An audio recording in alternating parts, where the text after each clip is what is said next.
Hello বন্ধুরা, miscellaneous WBPSC মিসলেনিয়াসের 2024 upcoming যে examination হতে চলেছে তার পার্সপেক্টিভে আমরা যে একটা সিরিজ চালু করেছি, সেই সিরিজের আজকের দ্বিতীয় ভিডিও সেটা হলো হিস্ট্রি অ্যান্ড জিওগ্রাফি, ইতিহাস ও ভূগোলের 2002 থেকে 2019 পর্যন্ত আসা কোশ্চেনগুলোর টোটাল এই 13 বছরের 13টা ভিডিও হবে। তো সেখানে আমরা ইতিহাস এবং ভূগোলকে একসাথে previous year question wise one liner হিসেবে রিভিশন দেবো। তো আজকের ভিডিও 2002 সালের ইতিহাস এবং ভূগোল।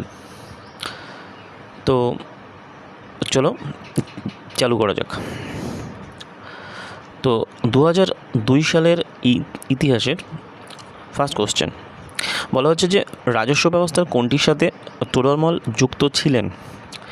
সেখানে বিভিন্ন অপশানগুলো ছিল, তার মধ্যে জাপ্তি প্রথা হবে এবং এর সাথে যে এক্সট্রা জিনিস আমাদের জানতে হবে সেটা হলো তোরলমলই প্রথম জাপ্তি এবং দশসলা বন্দোবস্তের সাথে যুক্ত ছিলেন।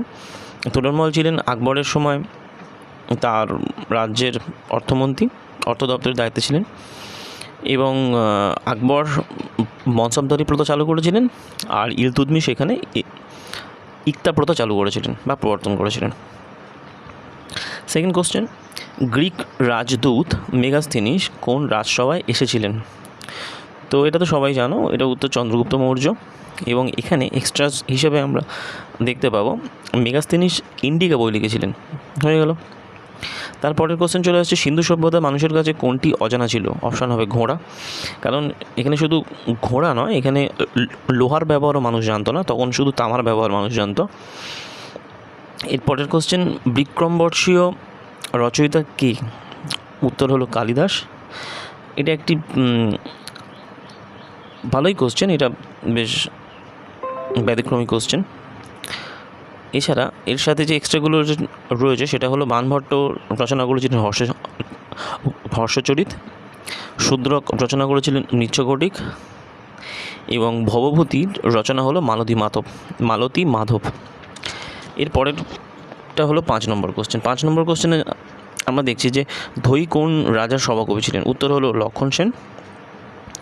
এবং এখানে এক্সট্রা হিসাবে আমরা পাবো ধৈ লিখেছিলেন পবনদূত বলে একটি গ্রন্থ এবং জয়দেব লিখেছিলেন গীতগোবিন্দ বলে একটি গ্রন্থ। এর পরের কোশ্চেন 6 নম্বর, সেটা হলো রাজা কৃষ্ণদেব রায় কোন রাজ্যের শাসক ছিলেন? সেটা হলো উত্তর বিজয়নগর। এর পরের কোশ্চেন, মুসলিম লীগ গঠিত হয়েছিল কত সালে? সেটা হয়েছিল 1906 সালে ঢাকাতে। আগা খান এবং নবাব সালিমুল্লাহ এরা প্রতিষ্ঠা করেছিলেন। এর পরের কোশ্চেন হলো চৈতন্যদেব জন্মগ্রহণ করেছিলেন কত সালে? সেটা হলো পঞ্চদশ শতাব্দীতে। সালটা হলো 1483 এবং সেই সময় বাংলাতে রাজত্ব করছিল আলাউদ্দিন হোসেন শাহী বংশের সুলতান। মূল্য নিয়ন্ত্রণ চালু করেন কে? মূল্য নিয়ন্ত্রণ চালু করেন আলাউদ্দিন খলজি, যিনি প্রথম সাউথ ইন্ডিয়া জয় করেন। কোনো ঘটনাকে উপলক্ষ করে স্বদেশী এবং বয়কট আন্দোলন শুরু হয়। পরের কোশ্চেন সেটা হলো 1905।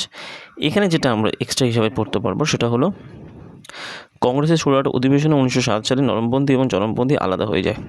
যাই হোক,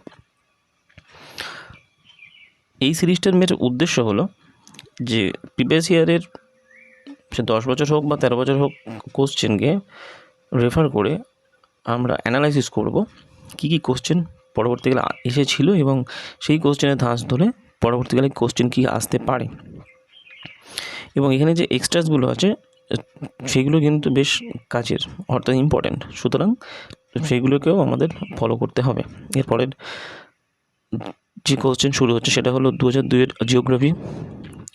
জিওগ্রাফি চ্যাপ্টারের প্রথম কোশ্চেন, মৌভাণ্ডারে উৎপাদন হয় কি? সেটা হলো তামা এবং এটা কোথায় অবস্থিত? ঝাড়খণ্ডে। এরপরের কোশ্চেন হলো তাল মানে কি? তাল মানে হলো হ্রদ।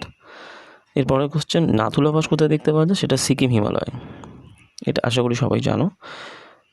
এর পরের কোশ্চেন হচ্ছে কি 3-4 নম্বর, বলা হয় সহ্যাদ্রি পর্বতের হাইস্ট পিক কি? সেটা হলো আনাইমুদি। কোশ্চেন নম্বর 5, বলা হচ্ছে পুরনো পল্লীর আরেক নাম কি? ভাঙ্গার। এবং নবীন পল্লীর আরেক নাম কি? খাদার। 6 নম্বর কোশ্চেন, বলা হচ্ছে ডাব্লিউবিতে লাল মাটি দেখতে পাওয়া যায়, সেই অঞ্চলের নাম কি? তার নাম রাঢ়। সেই অঞ্চলটি কোথায় দেখতে পাওয়া যায়? সেটা হলো পশ্চিমবঙ্গের পশ্চিম বর্ধমান। পশ্চিম মেদিনীপুর, বাঁকুড়া এবং বীরভূম জেলা। এর পরের কোশ্চেন হলো পশ্চিম ঘাট প্রবাদের আরেক নাম কি? সহ্যাদ্রি। এবং এর পরের কোশ্চেন হলো সাপারি শব্দের অর্থ কী? সেটা হলো শিকারে যাওয়া।